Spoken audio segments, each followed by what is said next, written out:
Ni this to man like Uhuru. Nisaidie niweze kupenya tu anyway kwa leadership because but there have been a leader from kutoka nikiwa mdogo by the way. Hakuna lugha siwezi ongea. Nginoke jiraja nye Gikuyu.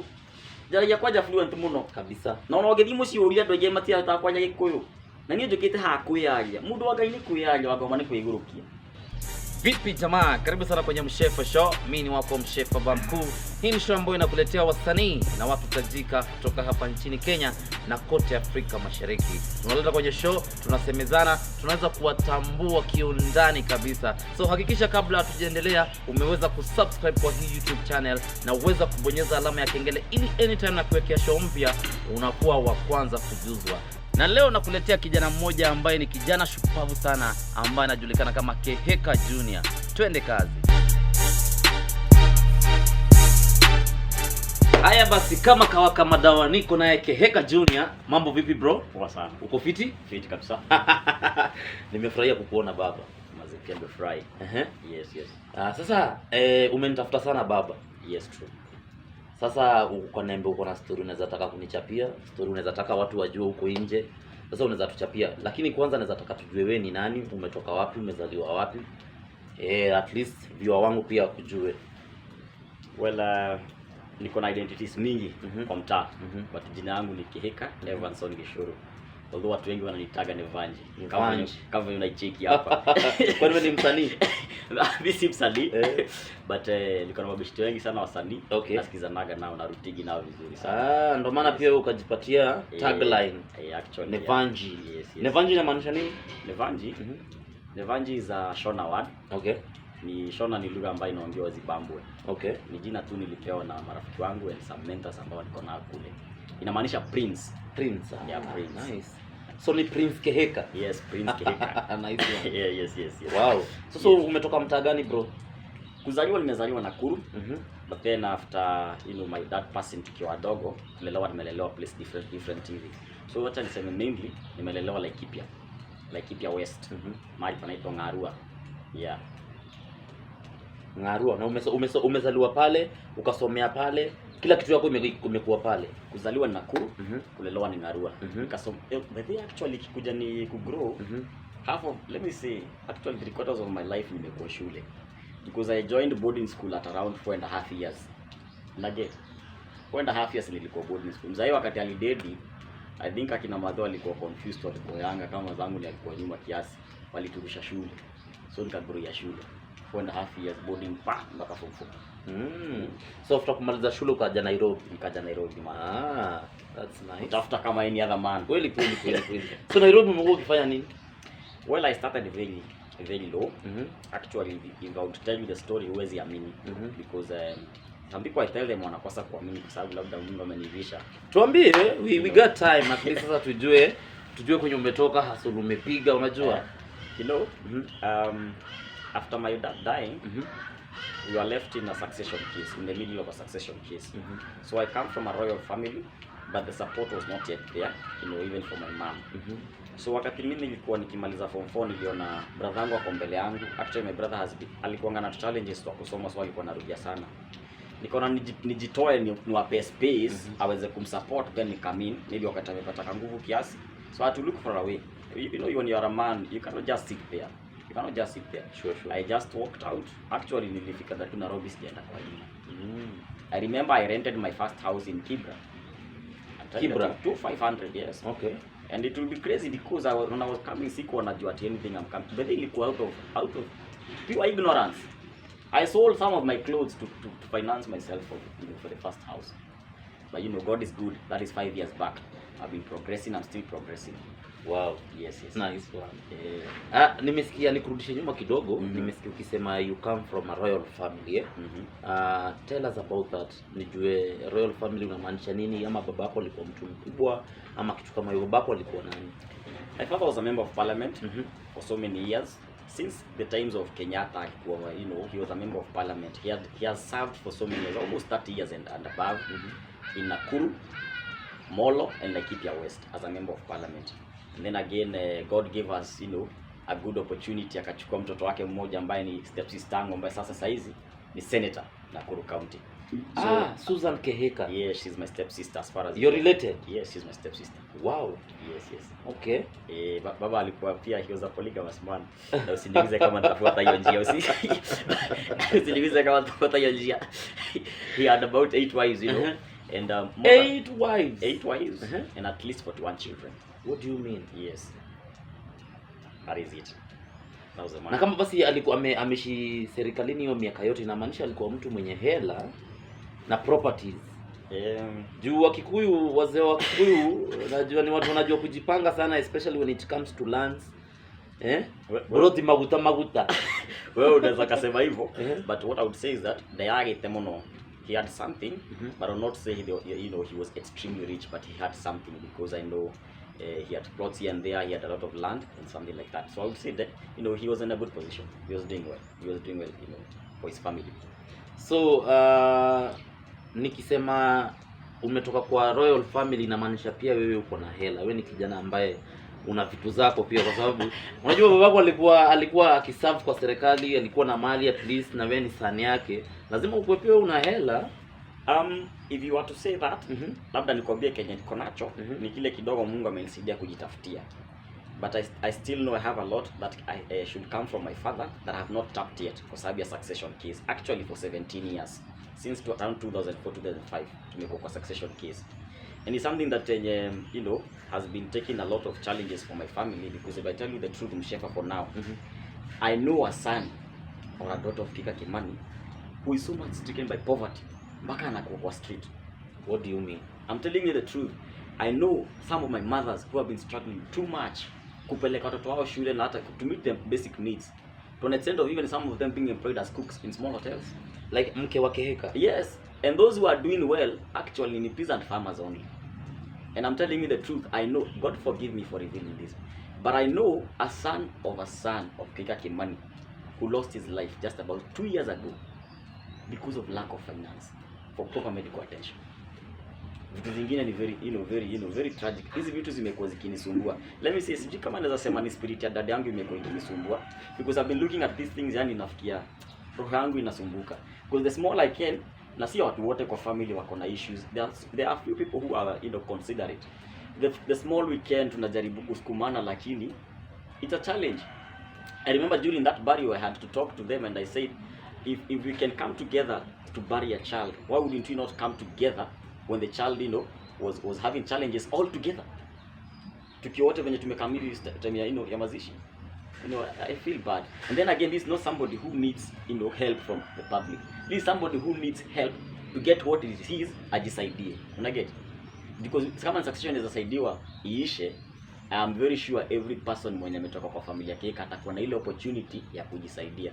Ile time akijiwaste, that's up to him. Lakini kwa sasa naweza sema kuna watu wanapitia challenges in my family, and I'm sure of it, but hawafai kuwa hapo. They're not supposed to be going for that, through those challenges. Kama vile nimekuambia, even if sifai kuwa nilianza maisha kibra. Mshefa. Unaget? Kama ningekuwa maybe hizi vitu zimepita through, I'm supposed to nikuwa nilianza maisha yani at a good level. Sipokuwa tu ni Mungu kuninyakua na kibali yake. How many do you think when umeanza kama mimi from my family wanashindwa kujitoa mali wako? Nashika kitu kama hiyo. And I think I'm doing this because I want to find some help from leaders, from the public. And actually, I'll tell you the truth, I remember during the burial of my father, I saw the president of this nation, the current president, Kenyatta alikuwa.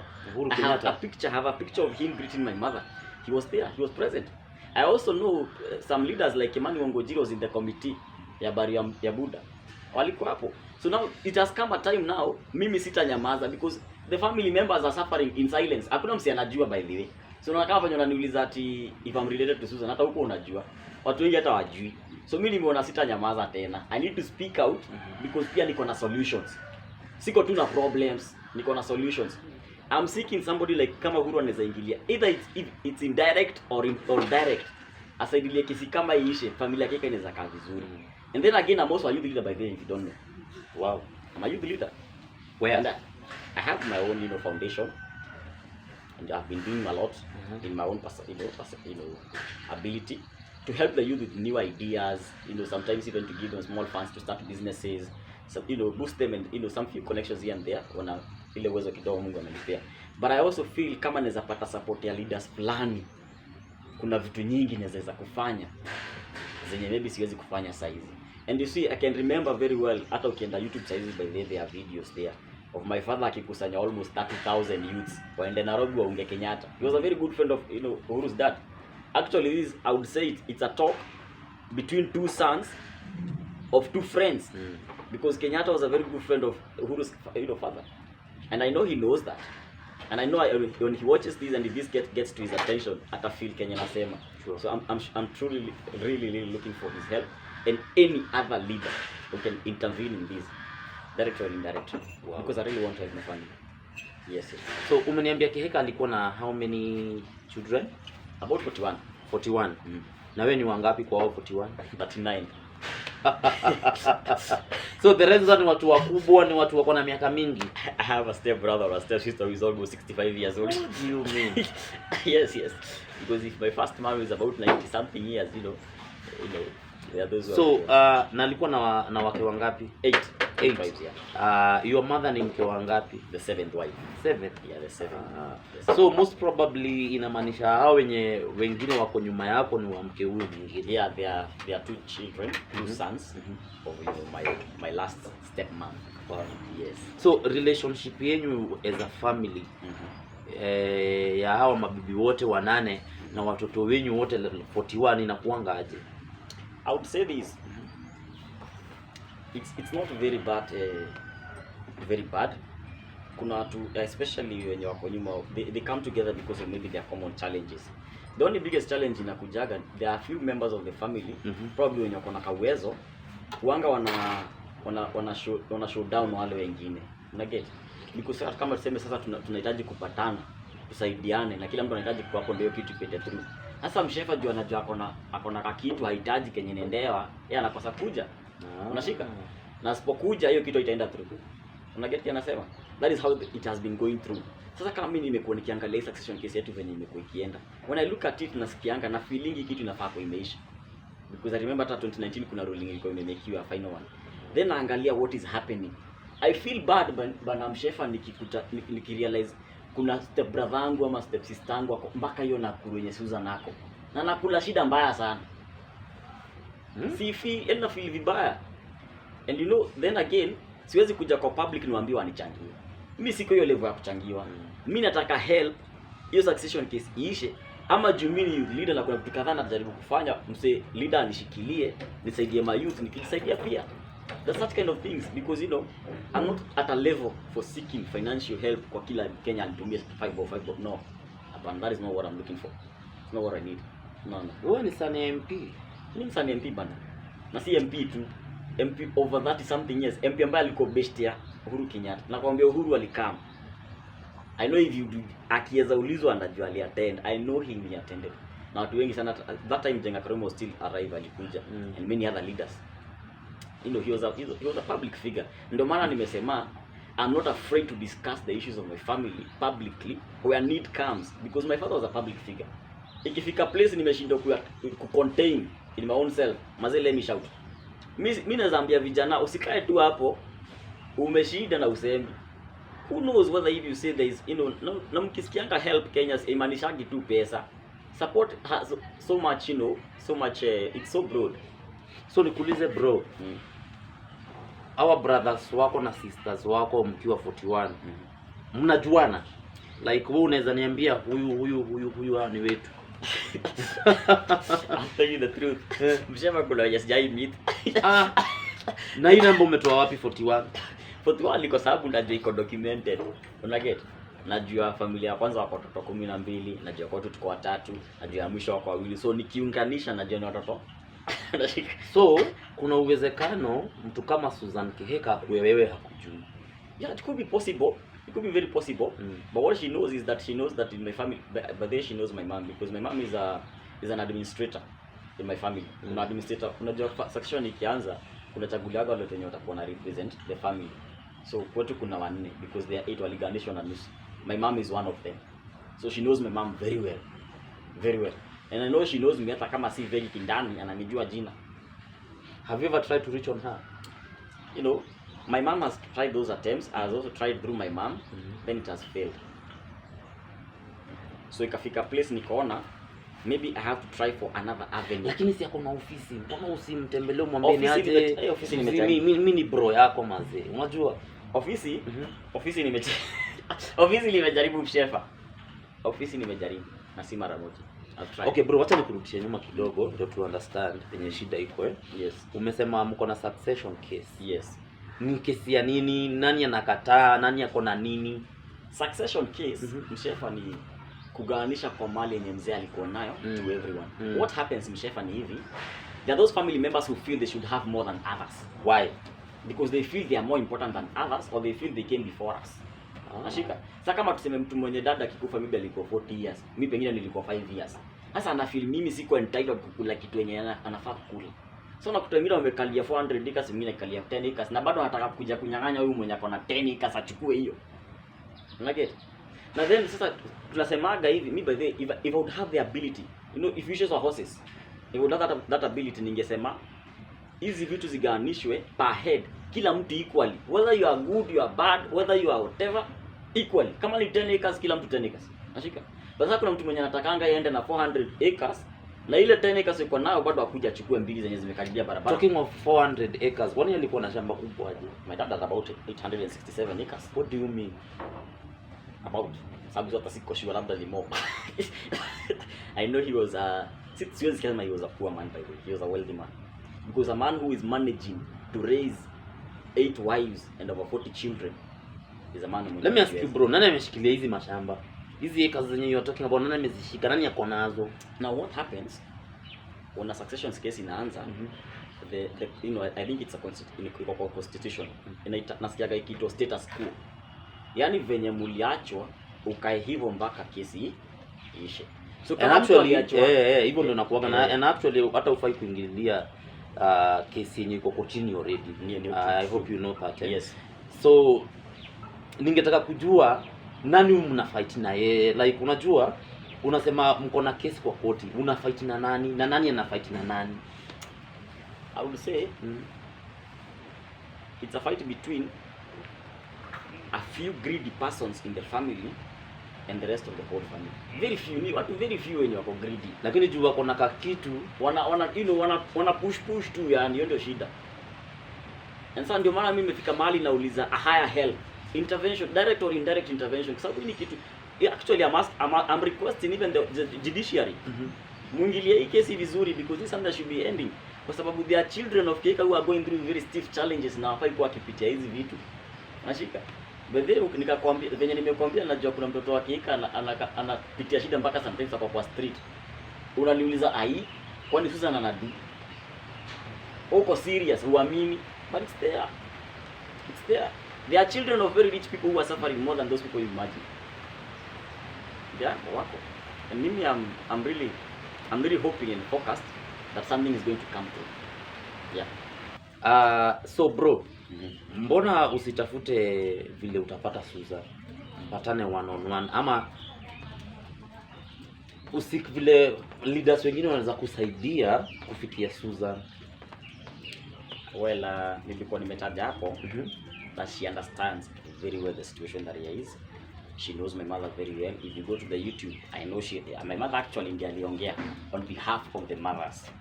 So she knows her very well and she knows me, even though it's indirectly. And then again, I would want to point this. Susan as a person hawezi weza kusaidia every single family member. What such a big family needs ni kusaidiwa, whether it's directly or indirectly, waweze go through the succession successfully as fast as it can, ndio kila mtu aweze kupata opportunity ya kujisaidia. Unajua mshefa, nikakuja nikupe kazi, kutoka hapo ni ujitume. Nashika. Lakini kama hauna, that's a different situation. When I give you an opportunity or I give you a platform, sasa hapo ni wewe, sasa it depends on you. And that's what I'm looking for the Kehekas. Succession you go through, mtu apate chenye chake, kutoka hapo mtu ajitume. Opportunity sasa iko ni yeye amejinyima. Lakini sasa si ati mtu akue anaumia na kuna kitu fulani anangoja budake place, lakini anakula shida. Market, it's not very good.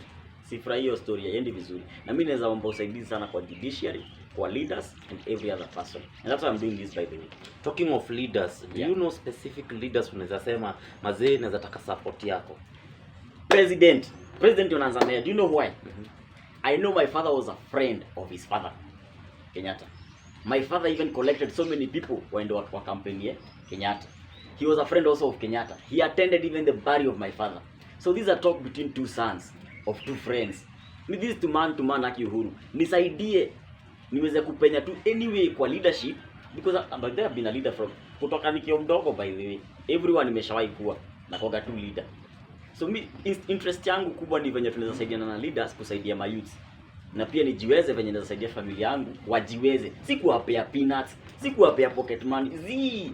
Huyo mtu kuna venye naweza msaidia apate shamba yake ambayo already iko. Si kutafuta tunatafuta, by the way. Iko. The plots are there. The land is there. The money is there. Si kutafuta tunatafuta. Venye naweza msaidia apate kitu yake ajisaidie. Because huwezi kusaidia kila mtu mahitaji yake. Hata wewe siwezi kusaidia mashida yako yote. Hata serikali haiwezi kusaidia mashida yako yote. Ni kupea platform. Ndio maana unaona serikali inakujanga na vitu kama free education. Ndio uweze kupata platform ujisaidie. Yaani education imekuwa free. Sasa ujitoe hapo ujipeleke shule.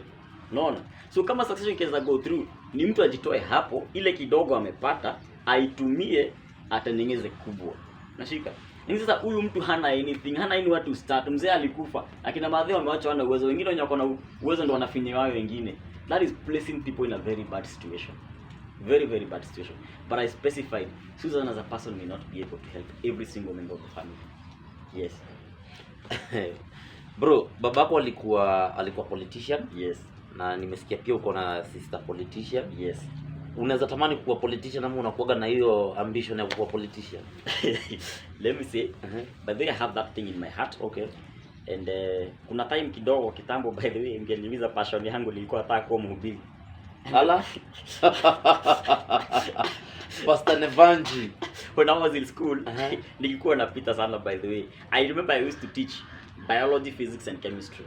Nilikuwa nazifunza zote. But then it came to a point where passion yangu ika change kidogo. I started becoming quite spiritual. And actually passion yangu imeshikwa sana pastoral whatever. But then nikaanza kufikiria deeply, as unajua ukigoro tu as a man unaanza kufikiria vitu zingine deeper. Naanza kujiulizaje future yangu iko wapi? Future mama yangu inakaaje? Future, wachana na future sasa my nuclear family. What about the other children? Their steps children wenye najua wanapitia shida zingine mazi hata na feel vibaya. Nikiona leaders wakienda kusaidia, other people who are not even from the family, na feel vibaya. Na ndio maana naweza taka request leaders, when you get these opportunities, ama hata ukitafuta hizo opportunity, maybe before upate unaweza kauna uwezo, but ukipata hiyo opportunity, try and help the people who are even close to you. Ndio usikage ni kama unaenda kupoesha moto kwa wenyewe na kwani kuna waka. Nashika. Because I'm saying these things and probably have leaders, being a leader does not mean when a politician. You don't have to be a politician to be a leader, by the way. Ndio nakwambia si lazima nikuwe ati in future lazima nisimame kiti. No. My sole interest right now, if you would ask me, for the next few years, maybe the next 10 years, it's the many ways tunaweza work na leaders ambao wako, the president, the other leaders, venye tunaweza saidia my youth. Because umeona, mimi nimetoka kwa royal family, lakini nimekula shida pia. Nashika.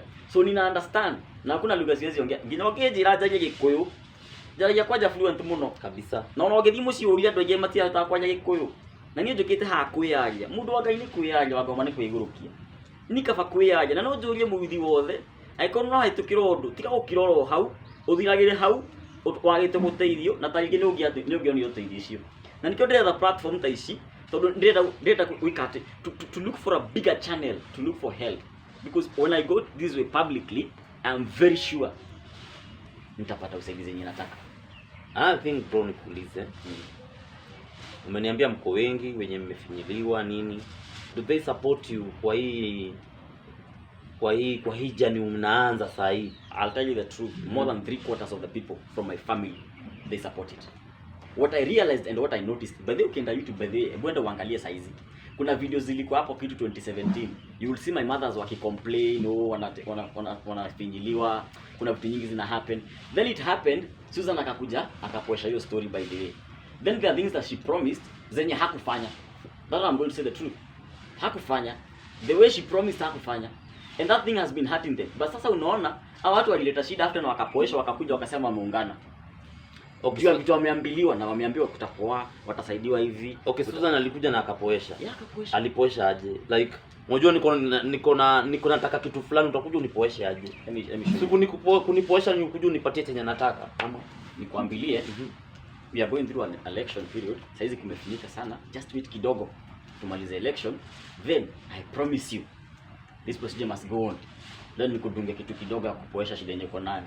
Sasa utasema tuko fiti, then ungoje sababu shambiliwa.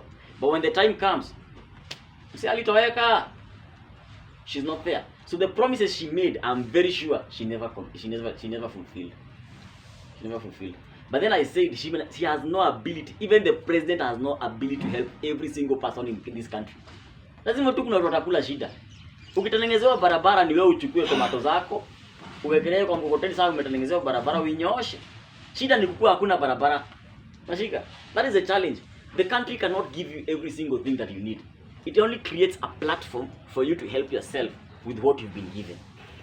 Nugget. Bro, I want you to take a minute. Yes. Before we talk to other leaders. Yes. Take a minute and talk to your sister. I take a minute and talk to my sister. Me, Susan. By the way, I really thank God. Venye alikupea hiyo courage, ukatake a step of courage, ukasimama kwa uongozi, ndio continuate jina ya Buddha. Nashika. But then I would request you, if there is anything you can do, si kupea watu wote familia pocket money ama wape pesa. No, we don't know what your money. If there is anything you can do direct or indirectly, something like this succession case iishe, kila mtu apate kenye ni chake. Kila mtu ajisaidie kwa familia. Ndio acha kuona vitu kama hizi zikifanyika kwa internet. Ati mtoto wake ana complain anapitia shida. Because mimi nikapewa chenye ni changu kutoka kwa Buddha, mimi nitisha nini nyingine? I'll be able to use whatever I've been given to create myself. I'm telling you, I started my life in Kibra, but saizi venye unaniangalia naona kama Kibra kusema kweli. Sky Kibra. No, nimeenda niki-upgrade. Sasa na je nikiweza pewa support. You see? So I'm speaking to her in these quotations. Silas atutaki atatupe pesa. Don't want her money. No.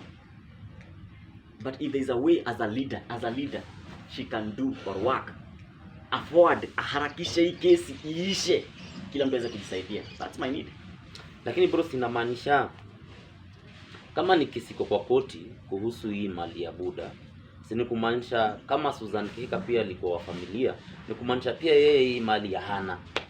So whatever she has right now ni ile yeye amejitafutia kivyake. Yeah, and that is the good help of my father's name. You know, my father created a legacy. But let me give you a story of my father. There's a story I've been taking, sikujua mingi sana from my father, but I remember he used to call me Shorty, something like that, and he always knew me as a leader. But there's a story I've always been hearing from my mom, na interesting sana. There's a time they visited Moi, and then my dad asked Moi, amsaidia kitu kaa 2 million aweze kusaidia familia yake. He has a big family. Then he was given the money actually. 2 million. Yes. Then mzee wakati alienda, instead of doing whatever he had, alianza kusaidia watu. He even called the neighbors. Watu wenye walikuwa wote wanakuja wanataka usaidizi anawapea. Do you know what happened finally? Ile pesa alimaliza. Mpaka yeye alikuwa amegawia madhangu kidogo ya pocket money, akaanza kumwambia yeye, rudisha hii pesa nisaidie watu. You see what a selfless leader I'm talking about.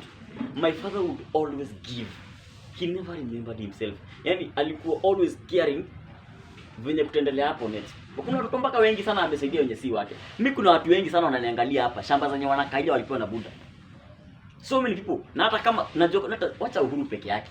There are many other leaders who are in leadership. Wenye pengine hata sijui, they worked with my father directly or indirectly. I'm very sure of that. He was a very good helper. And that is what I'm looking for. That is what I'm looking for. If I was to get that position, I'm telling you the truth, I know if I would get that position to be leadership in this country, there is something I can do directly or indirectly to help this family help themselves. Si kuwapea pocket money kulelea tena kesho unifuate. Yes. Hii ni no. So, bro, unajua ulinitafuta sana, umekuwa ukinicall ukiniambia nataka tufanye interview. Na leo nikapatikana na tuko hapa. Ni nini ulikuwa unakupush sana yenye ulikuwa unataka ifikie wananchi ama leaders ama sijui nani ulikuwa unataka una target nani kwa hii interview? Hebu waongeleshe. Tuma message yako hapo nje. I would say this way. Let me just put it this way. Naona kama venye nilikuwa nakwambia mimi hata nilikuwa na spark kwa mhubiri. So mimi kitu kama hii by the way a few years ago ungeniambia nifanye, bro singefanya. Singekubali. Actually I would never allow. But imefika mahali na feel kama ni spirit ya budangu inanibother. Inanibother sana na changamka. Siwezi kuvumilia because nashindwaje. Yaani mbona watoto hakika wanaumia? Why? Unashika? Hiyo kitu inanisumbua sana. Then najiambia, kwani nikuulize hata kama unasomanga Bible kwa familia ya Jesse, kuichaguliwa David na David alikuwa mwisho. Unajua hivi? And you know by the way walikomeleta maboys wake wote, akasahau mpaka David. Akaulizwa kama kuna boy mwingine akasema kuna kijana kingine kako huko. Anachunga mbuzi. Hakuwa hata na mcount. So hisi kitu nimejiambia nifanye. It has taken a lot of courage kufanya hivi. Kuna kitu kwa ndani yako inakupush. Yaani inanipush tu na si ati mimi peke yangu tu najililia. Yaani najiulizaje, acha nikwambia, hata nikasaidika sasa hivi nisaidike peke yangu. Kuna watu wengine wengi wako nyuma yangu wanakula shida. Nitawafanyia nini? Siwezi za kuwapea pesa yangu, hata mimi kama ningekuwa Susan na mtu yote hata nikiweza kwa preso. Siwezi kuwapea pesa yangu, pia mimi niko na mashida. Nashika. But if there is something I can do, waweza kujisaidia. Then that is the best solution.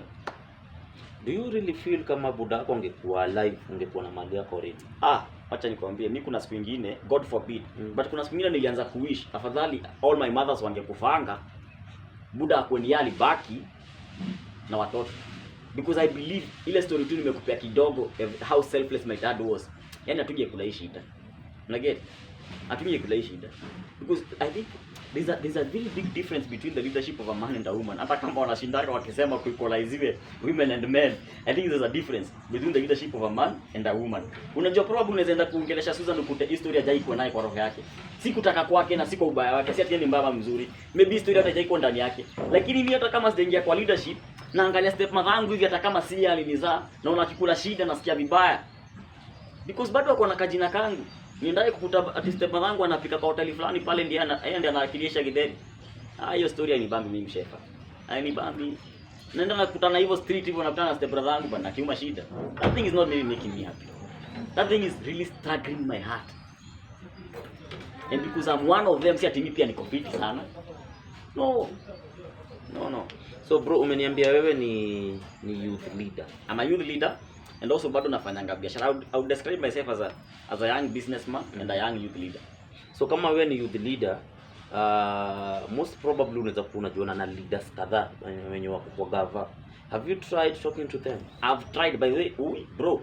Naona hapa venye naangalia kwa hii kamera. Mimi najua kuna leaders wengi wanaangalia hii video wanasema huyu kijana namjua. I have walked to so many offices mshefa. But you know what I realize?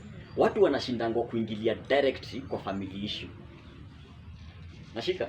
Anaona yes kuna shida, anaona kuna venye anataka kusaidia lakini anashindwa sasa hapa nitaingilia aje na penye hii familia ni kubwa. Nashika? Anaogopa. Na ndio maana nimeamua kufanya hiki to publicly. Nitafute even if it's a higher help, ndio maana nataja mtu kama Prezo. Na namtaja juu niko sure alikuja Bario. Kama alikuja Bario it means he was a friend to the person mwenye ameenda. Wewe unaenda ngamazishia mtu mwenye hujui. So na mazisha mtu mwenye mko na relationship, uko na ka story kake, yani unataka kumkumbuka. It's a ceremony. Nashika? That's why I'm looking for him. Even if it's indirect help or direct help, hata si lazima hata anitafute. Hata akienda huko tu kotini aulize shida hii kesi yake imefika wapi. Hii kitu ishe. Mimi niko sawa. So leaders wenye umetry ku reach, wamekusaidia jamaa wanasemaga nini?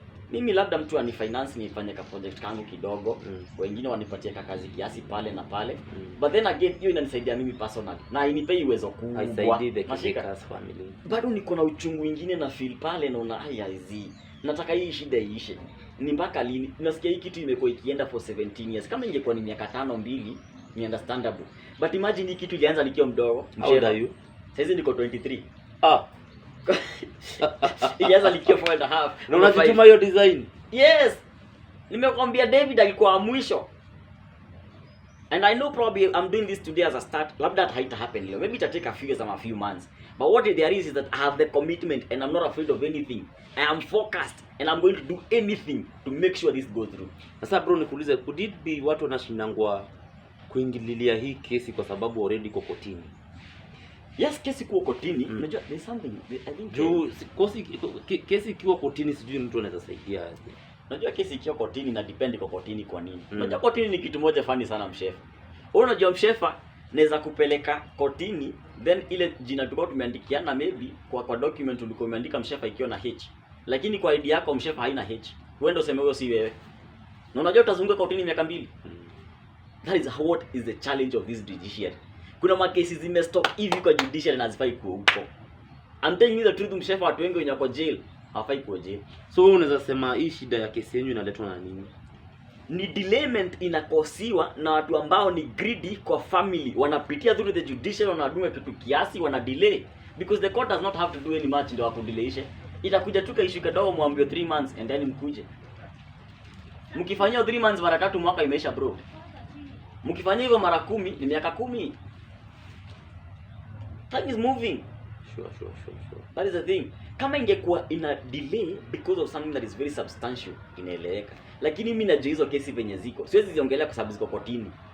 I know it is a delayment caused by people who have personal interest. Ndio maana nauliza help from people who have higher, help, and even from the judiciary. Wakuwe serious bana. 17 years is just madness. Yes. We. Me bro, I think nimemaliza. So nitakupatia tu your last chance.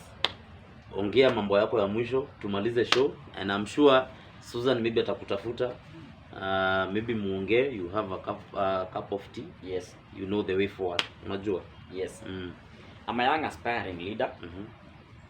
I'll not mention my political interest or anything that, because I mentioned my main and sole interest right now is the many ways we can work with many leaders to help the youth. That is my interest. Ili dama huduma nini. Asha, kama tunafanya kitu tufanye kitu legit. That is the interest. I love Susan. I thank God because of her being there.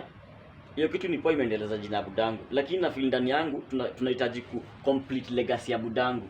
Si tukua tuko kwa in positions of leadership, tunaonekana tukisaidia my youth, tukifanya whatever, lakini kuna family members ambao wanalia. I don't want that. Leo tutaidie mushi, muda utai charity begins at home. Maudo mautaye na mushi. Ndikikonie mshefa Andrea Thawira. Maga igaga na mundu ngiumete na kunia gwetha wira na wane hari mundu ucio. Ucio ni thina wakwa. By the way, hiyo inaweza kuhurt. Yes. Ukijua wewe hauna kazi, lakini kuna mtu ambaye yuko pale mbele ambaye anaweza kupa kazi lakini hakupi. Yes. Na timagoro utari ugeruta wira kawiki yote. No. Although pia inaweza kuwa bado hujamuongelesha, mjapatana, ajue you are in need, But na kuombea tu, nitakuombea tu Mungu, whatever you've started ifikie. Ifikie vile ungependa na ishe vizuri, na uko mtu amefurahia upate mali yako. So acha niseme wewe ni millionaire, although saa hiyo si millionaire, but vileo hajashika mali yake. But hiyo imaanishi ati ni succession tu yenye nalilia. No. Haimaanishi ati sasa mimi nimejishindwa na maisha yangu, sasa nimeona Kenya kile. No. Kuna watu wengi sana wanyako kwa hii familia bro. Na watu wananga the same abilities. Wewe ni mtu wa media, kuna mtu mwingine mwalimu, kuna mtu mwingine, tuko in different areas. Kila mtu akona different abilities. Hata tunaweza pitia shida moja, lakini to interpret differently, capacity ya kuabsorb iko different. Nashika. Zile shida zinaweza kulilisha mtu fulani, si shida zinaweza kulilisha. Na kuna shida inaweza kulilisha mtu mwingine, shida nini mshefa bana? Ni nini bana? So me, I'm crying on behalf of so many people I know from my family. They would need that support. Yeah. Sijakuja hapa ati nianike familia. Mimi nimekuja hapa kujiongea. Because I know it's true. Na najua haiongelewi na watu hawajui, wajue sasa. Sure. Yeah. Thanks for coming, bro. Safi sana mshefa. Asante sana. So guys, it's a wrap.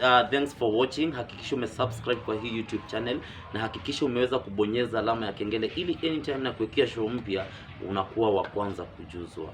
Ciao.